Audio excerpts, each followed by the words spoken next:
नमस्कार, आप देख रहे हैं काशी उजाला न्यूज।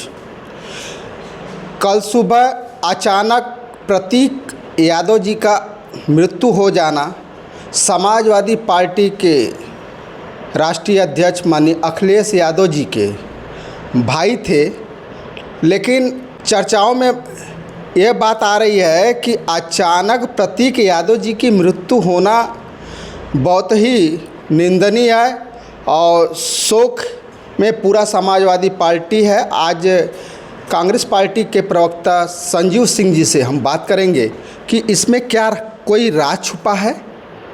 सर, क्या कहना चाहेंगे इस दुख के घड़ी में? देखिए, सबसे पहले तो प्रतीक यादव जी की असामयिक मृत्यु पे उनके परिजनों के प्रति, अखिलेश यादव जी के परिवार के प्रति, अपर्णा जी के प्रति गहरी संवेदना व्यक्त करते हैं। और चूँकि मृत्यु स्वाभाविक नहीं हुई है और मृत्यु के जो कारण दिखे, जिस तरह से एक लगातार वो अस्वस्थ चल रहे थे और जिस तरह से उनके लास्ट टाइम में जो रिपोर्ट्स आई हैं, तो एक नौजवान का किसी भी परिवार में असमय मृत्यु होना वो बहुत बड़ी कमी होती है, वो भरपाई जल्दी नहीं हो पाती। और ऐसे समय में व्यक्तिगत मेरी संवेदना और कांग्रेस पार्टी की तरफ से पूरी तरह से अपर्णा यादव जी और उनके अखिलेश यादव जी के परिवार के प्रति है। उनको सद्गति मिले, ईश्वर के श्री चरणों में स्थान मिले। और बाकी तमाम तरह की बातों पे मेरा व्यक्तिगत सोच है, वो समय नहीं है बोलने का, क्योंकि उस परिवार पे एक पहाड़ जैसा दुख आया है। तो हर विषय पे राजनीति उचित नहीं है। कहने वाले कुछ भी कहें, लेकिन मुझे लगता है कि मेरे इस बात से अखिलेश यादव जी के, अपर्णा यादव जी के उस कमी को तो पूरा हो नहीं पाएगी, लेकिन अपनी एक सच्ची सद्भावना और संवेदना तो रख सकता हूँ, तो वही पर्याप्त है। लेकिन सर, प्रतीक यादव जी की जो फिटनेस थी, ये जो जिम करने वाले व्यक्ति थे, उनकी अचानक इस तरह का तबीयत खराब होना उचित लगता है? नहीं, देखिए, जो चीज़ें आपके मीडिया के द्वारा ही जो उनके मेडिकल रिपोर्ट्स आए हैं, वो एकाएक उनकी तबीयत नहीं खराब हुई। वो स्वास्थ्य कारणों से और महीनों से परेशान थे। और क्या मानसिक दबाव था? अब नहीं, ये मानसिक ये सब दबाव तो है, उनके परिवार के लोग जाने। वो चीज़ें अपनी जगह हैं, वो कह सकते हैं, क्योंकि वहाँ तो हम हैं नहीं।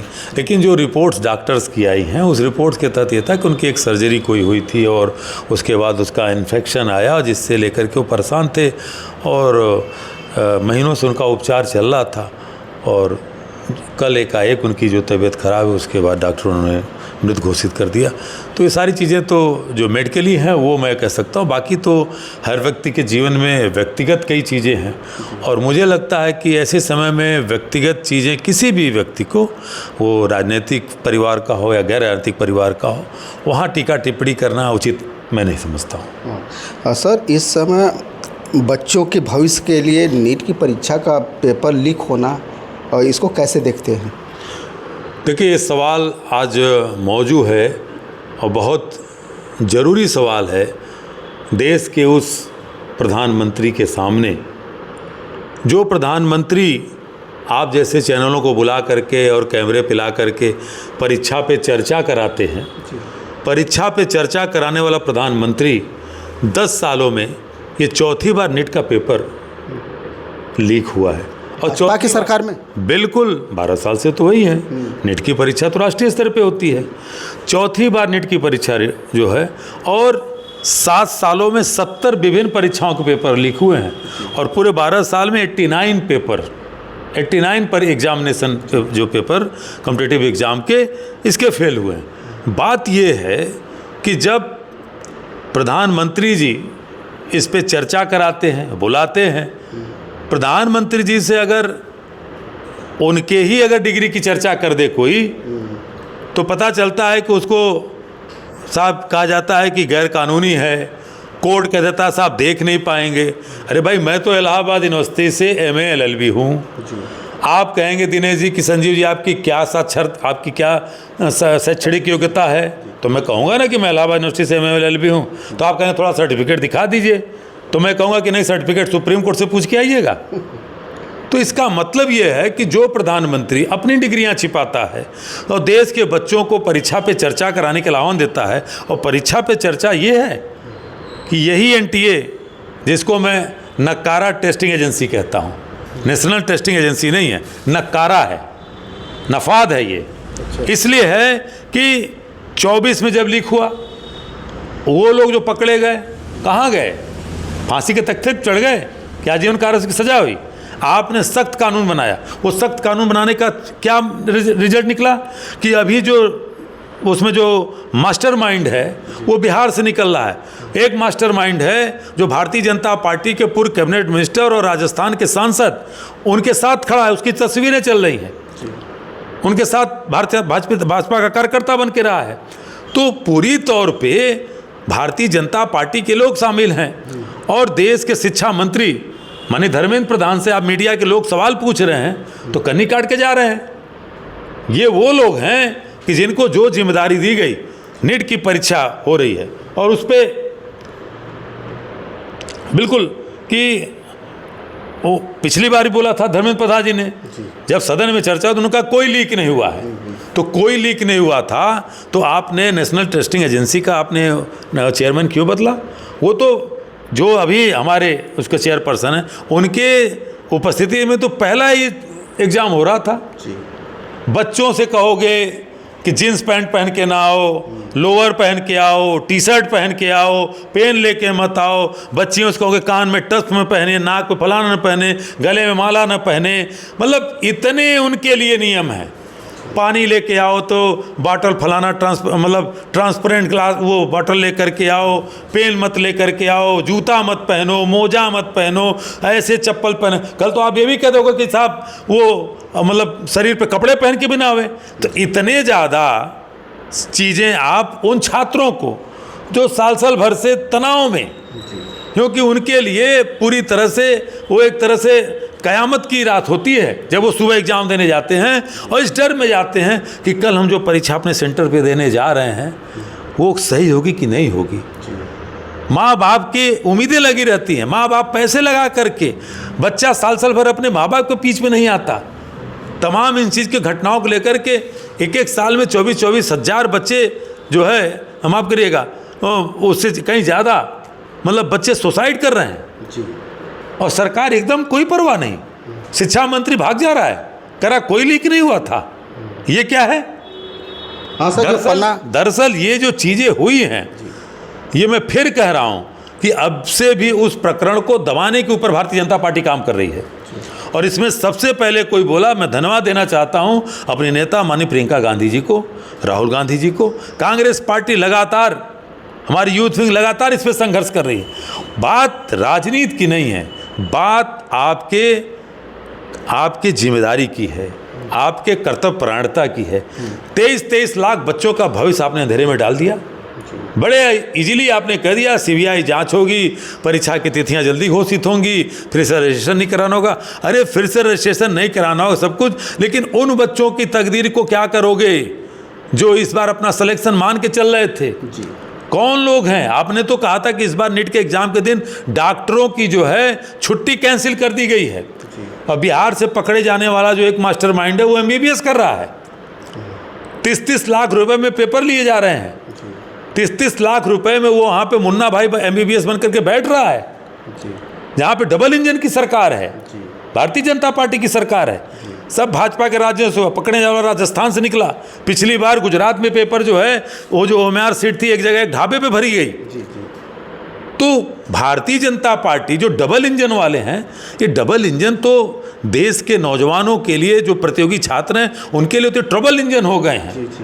और ये ट्रबल इंजन तभी मैं कह रहा हूँ, इनसे मुक्ति तभी मिलेगी। नौजवानों से भी कहूँगा कि इनके झांसे से आप निकलिए।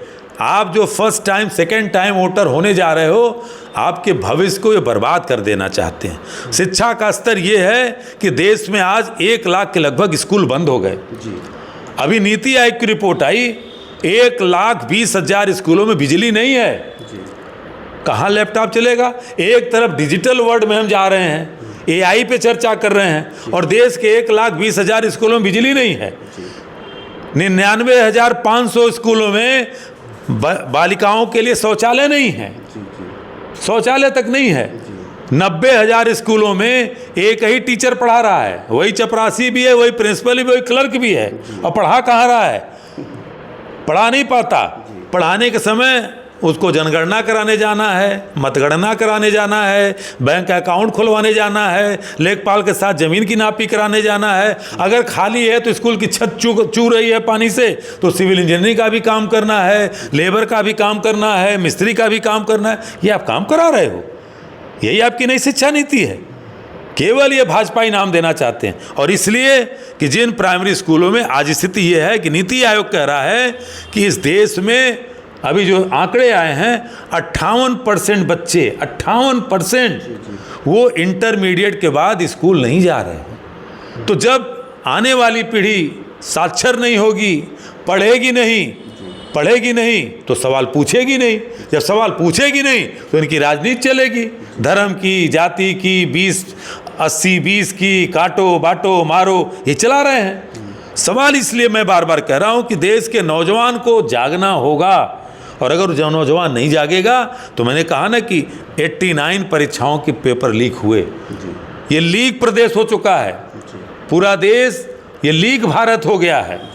और इसके लिए फिर कह रहा हूं कि सत्ता में बैठे लोग तो मलाई खा ही रहे हैं। फिर देखिएगा 4 दिन के बाद ये मामला ठंडा हो जाएगा, जैसे 2024 में लीक हुआ था उसी तरह इसको हो जाएगा। कुछ नहीं होने वाला। अगर कुछ होता तो वही लोग आ रहे हैं जो लीक कराने में मास्टर रहे, उन्हीं के नाम आ रहे हैं, क्योंकि वो पूरा एक सिंडिकेट है।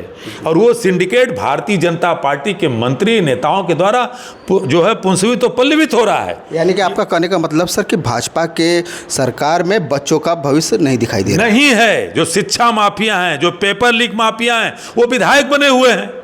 उत्तर प्रदेश में भारतीय जनता पार्टी की सहयोगी पार्टी है सुभाषपा, उसका एक विधायक, मैं नाम लेके बोल रहा हूं, बेदीराम, क्या करता था वो? नकल माफिया है। ऐसे लोग सरकार में है ना। बेदीराम जेल गया? नहीं गया। कौन भेजेगा उसको जेल? हम आप भेजेंगे? तो ये लोग हैं। बिहार में पकड़े जाने वाला कौन व्यक्ति है? राजस्थान में राजवर्धन सिंह राठौर के साथ वो व्यक्ति जो कैबिनेट मिनिस्टर था, ओलंपियन था, सेना का अधिकारी था, उसके साथ पकड़े जा रहे हैं। तो ये कहीं और नहीं लोग हैं, क्योंकि इनके ऊपर कोई कड़ी कार्रवाई हो ही नहीं रही है। और वही लीक माफिया, वही पेपर लीक माफिया हैं जो हर परीक्षाओं को लीक करा रहे हैं। उत्तर प्रदेश में नहीं हुए, आधा दर्जन से ज़्यादा परीक्षाओं के पेपर लीक हुए। क्या हुआ? तो मैं इस बात को कह रहा हूं कि भारतीय जनता पार्टी पूरी तरह से नकारा टेस्टिंग एजेंसी जो चला रही है। मैं फिर कह रहा हूं, सुझाव दे रहा हूं, माने न माने, यूपीएससी है, यूनियन पब्लिक सर्विस कमीशन है, उसको लेकर के आप बैठिए। उसके भी तो परीक्षाएं होती हैं, एक बार सुनने में आया है, वो भी तो एक आयोग चल रहा है। लेकिन अब दुर्भाग्य है कि वहाँ पर भी संघी पहुँच चुके हैं, वहाँ पर भी अब जल्दी सुनेंगे। दरअसल इनकी मंशा साफ नहीं है। पूरे शैक्षणिक संस्थानों में आरएसएस के लोग स्थापित होते जा रहे हैं। देश के पढ़ने लिखने वाले नौजवानों का भविष्य अंधकार में है, चाहे वो जनरल कैटेगरी का बच्चा हो, चाहे वो बीसी कैटेगरी का बच्चा हो, चाहे SC/ST कैटेगरी का बच्चा हो। वो सुरक्षित तभी है जब उसके परिवार में उसके गार्जियन कोई संघ से हैं, तब उसको डोनेशन कम देना होगा, उसको घूस कम देकर के नौकरी लेना होगा, उसको जॉब भी मिलेगी, वो संघी होना चाहिए। तो आप शैक्षणिक संस्थानों को बर्बाद कर रहे हैं। तो ये पूरी तौर पे मैं इसलिए कहना चाह रहा हूँ कि ऐसे आयोग को तुरंत पहली बात बर्खास्त किया जाए, और नेता प्रतिपक्ष माननीय राहुल गांधी जी, उनकी डिग्री ऐसी नहीं कि कोर्ट ने रोक रखा है, वो इंटायर पॉलिटिकल साइंस के नहीं हैं। तमाम ऐसे शिक्षाविद हैं, उनको लेकर के बैठे और सरकार इन सब चीज़ों से बाहर निकले।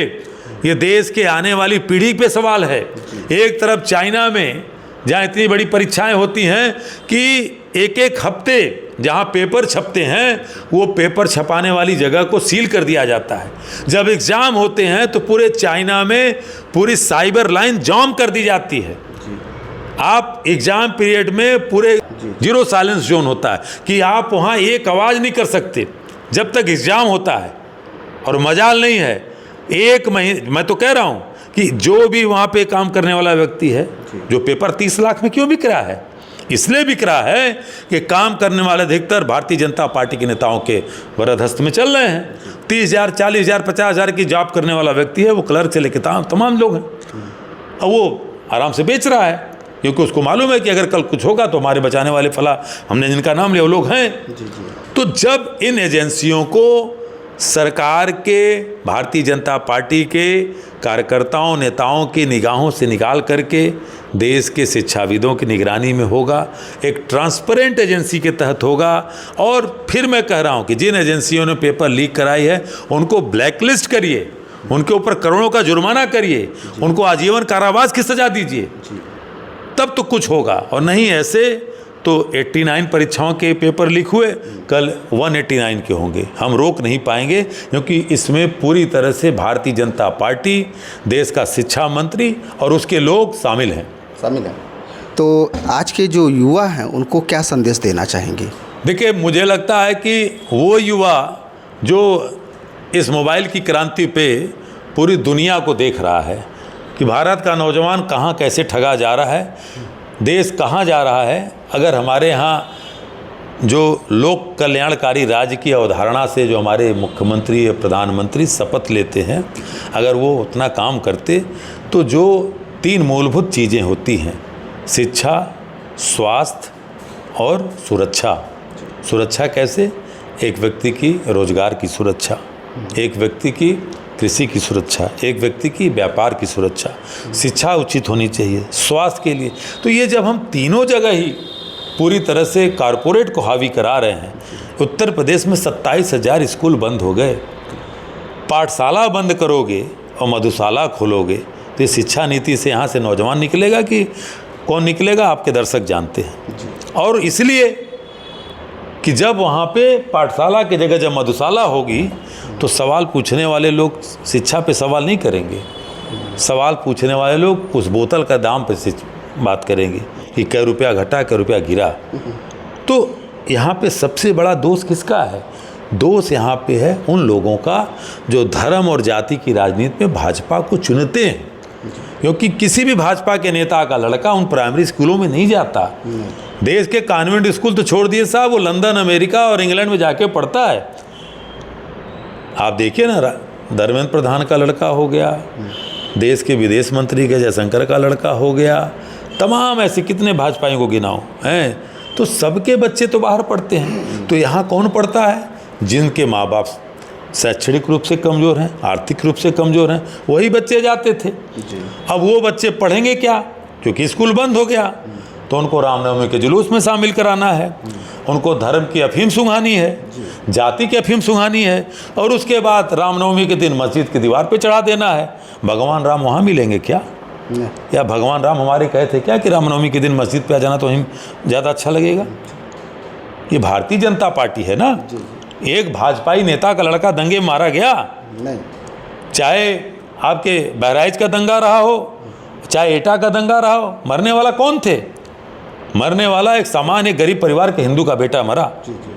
तो मैं इसलिए कहना चाहता हूं देश के नौजवानों से, बहुत अच्छा सवाल ने पूछा कि एक बार आप 12 साल में आकलन करो कि आप कहाँ जा रहे हो। आप परीक्षाएं दे रहे हो, देने के बाद भी आपका भविष्य सुरक्षित नहीं है, रिजल्ट आने के बाद भी आपको सुरक्षित नहीं है। तो इस तरह की आपके पास सिस्टम हो गया। स्कूल कॉलेज की जो लूट है, अलग लूट मची है। क्या रोक मची है? एक प्राइमरी के बच्चे को पढ़ाने के लिए आज एक निम्न मध्यम वर्ग का परिवार है तो 10,000 रुपये उसके ऊपर खर्च हो रहा है। अगर हमारे देश में अगर शिक्षा व्यवस्था मजबूत होती, प्राइमरी एजुकेशन अगर गवर्नमेंट हाथ में लेकर के अच्छी तरह से चलाती, तो लोग लूटते क्या? हेल्थ को लेकर के तमाम कुकुरमुत्ते की तरह प्राइवेट हॉस्पिटल खुल गए, दिन दहाड़े लूट रहे हैं, वहाँ पे गरीब लूटा जा रहा है। अगर आप सरकारी हॉस्पिटलों को दुरुस्त नहीं कर सकते, दीवालों को रंगवाने से और पीएससी एसएससी बनाने से चलेगा? डॉक्टर तक नहीं है। पता चला बड़ी बड़ी मशीनें आ गई हैं, वहाँ पे पता चला एक्सरे मशीन आ गई हैं, तो कोई रेडियोलॉजिस्ट नहीं है, एक MBBS नहीं है। तो ये क्यों नहीं है? क्योंकि अगर ये हो जाएगा तो प्राइवेट हॉस्पिटल कैसे चलेंगे? क्या सरकार छिपाना चाहती है? वो तो सब रिपोर्ट में है भाई। नीति आयोग की जो रिपोर्ट आई है स्वास्थ्य को लेकर के आई है, जब देश की सरकार मनमोहन सिंह के समय हम 4.5% गए थे जी जी हैं कि जब कहा गया था कि शिक्षा को 6% बजट में देना है, आज 2.2 है। जी जी 2.2% आप शिक्षा पे दे रहे हो, तो यही शिक्षा न होगी कि 27,000 स्कूल बंद होंगे। इस देश में 93,000 स्कूल प्राइमरी स्कूल बंद हो गए, कोई खड़ा होकर के भाजपा ही नहीं पूछता। हम लोग पूछेंगे तो नज़रबंद हो जाएंगे, राहुल गांधी पूछेंगे तो कहेंगे साहब वो देशभक्ति ही नहीं है। तो ये जो सवाल है किसी नेता का नहीं है, ये सवाल आपके जो दर्शक हमारे जो नौजवान साथी हैं, मैंने उनका नाम लेकर फिर कहा कि जो फर्स्ट टाइम सेकंड टाइम जो हिंदुस्तान की मजहबी फिजात को बदलने वाले हैं, लोकतांत्रिक फिजा को बदलने वाले हैं, उनके लिए मैं कह रहा हूं कि आपका डेमोक्रेटिक नेशन कैसा होना चाहिए। नेपाल की क्रांति को आप देखो, चीन के बदलते व्यवहार को देखो। आपको भी बदलना है तो इनसे उम्मीद मत करो जो आपके परीक्षाओं के पेपर लीक कराते हैं, जो कोरोना में आपको मार करके और हॉस्पिटल तक में ऑक्सीजन नहीं दे पाए, उनसे उम्मीद मत करो। जो आपको फीस और स्वास्थ्य के नाम पे लूट रहे हैं और नहीं बोलते, उनसे उम्मीद मत करो। जो दिन दहाड़े आपकी बहन बेटियों को सड़क से उठा लिया जा रहा है, खेतों में तमाम उस क्षेत्र के दबंग लोगों के द्वारा उनके अपहरण और बलात्कार करके आवाज़ शांत कर दी जा रही है, उनसे उम्मीद मत करो। इसलिए क्योंकि इनके लोग ही नाम लूँगा तो BHU की IT की बेटी से लेके, हाथरस की बेटी से लेकर के, चिन्मय आनंद इनके नेता थे वहाँ से लेके, शाहजहाँपुर के कांड से लेकर के, वो नाव के कांड से लेकर के, और दिल्ली में प्रधानमंत्री के नाक के नीचे पहलवान बेटियों से लेकर के, बिल्किस बानो से लेकर के, तमाम ऐसे हैं। और मणिपुर तो नंगा नाच हो रहा है जहाँ भारतीय जनता पार्टी थी। तो इनसे अगर आप चाहते हो अपने देश को, अपने समाज को, अपने परिवार को खुशहाली के रास्ते पे ले चलना चाहते हो, इस देश का लोकतंत्र और संविधान मजबूती प्रदान करे, तो ये मेरे देश दोस्तों, नौजवानों, अब से आप आंखें खोलो। ये आपको बचने का मौका नहीं देने वाले हैं। अगर आप बचना चाहते हो तो आपको आंख खोल के आना पड़ेगा, नहीं तो बर्बादगी तो दिख रही है ना। जो प्रधानमंत्री एकाएक बोलता है कि 1 साल सोना मत खरीदो, 1 साल विदेश मत जाओ, खाने वाला तेल छोड़ दो, उर्वरक छोड़ दो। आप बताओ खेतों में हमारी उर्वरा शक्ति किससे चलती है? अगर हम खाद नहीं पाएंगे तो किसान तो मर जाएगा, उसका खाद्यान्न। आप तो किसान है ना, कैसे पैदा होगा? नहीं होगा। आप बहन बेटी की शादी हो जाएगी, तमाम ऐसे हिंदू रीति रिवाज में आते हैं, मुस्लिम हो, कोई हो, सिख हो, सबके यहाँ तो अपनी खुशी से एक करीब भी है तो अपनी बेटी को एक नथिया बाली तो देता है, उतनी तो औकात रखता है। जहाँ 1,50,000 रुपये भरी के ऊपर सोना जा रहा है, इतना तो करता है। आप करो मत करो। 50 लाख से ज़्यादा लोग इस देश में स्वर्ण आभूषणों के लिए वहाँ पे रोजगार में काम कर रहे हैं, उनको क्या करोगे आप? ताली थाली बजाएंगे वो? उनके पास क्या? आप कह रहे हो कि विदेश मत जाओ, और कल ही प्रधानमंत्री जी 5 देशों की यात्रा पे जा रहे हैं, जो ठंडे मुल्क हैं, जा रहे हैं समर वेकेशन मनाने। क्या लेके आएंगे? अगर ये लेके आए होते तो अभी जनवरी से लेके अब तक 2,60,000 करोड़ रुपए इन्वेस्टर्स आपके शेयर मार्केट से निकाल के चले गए। शेयर मार्केट धड़ाम हो रही है रोज, आपके पास कोई इन्वेस्ट कराने नहीं आ रहा है। क्यों? क्योंकि इस देश के प्रधानमंत्री को 3-4 चीज़ें आती हैं। एक, सांप्रदायिकता की ध्रुवीकरण की राजनीति कैसे होती है, उसको कैसे करना है। चीन गाली दे, अमेरिका गाली दे, पाकिस्तान चढ़ाई करके, या पाकिस्तान यूएन में सम्मान पा जाए, श्रीलंका मजबूत हो जाए, बांग्लादेश मजबूत हो जाए, कोई फ़र्क नहीं पड़ता। मालदीव का राष्ट्रपति आप पे क्लेम करे, नेपाल का प्रधानमंत्री कहे कि नहीं ऐसे ही कोई भारतीय नहीं घुसेगा, कागज़ की जांच होगी, वहाँ नहीं बोलना है, बोलना यही है। यहाँ का मुसलमान जो है आ जाएगा सत्ता में, वो आपकी मंगलसूत्र छीन लेगा, आपकी भैंस चुरा ले जाएगा। ये लोग कौन हैं जो मंगलसूत्र छीनने की बात कर रहे हैं?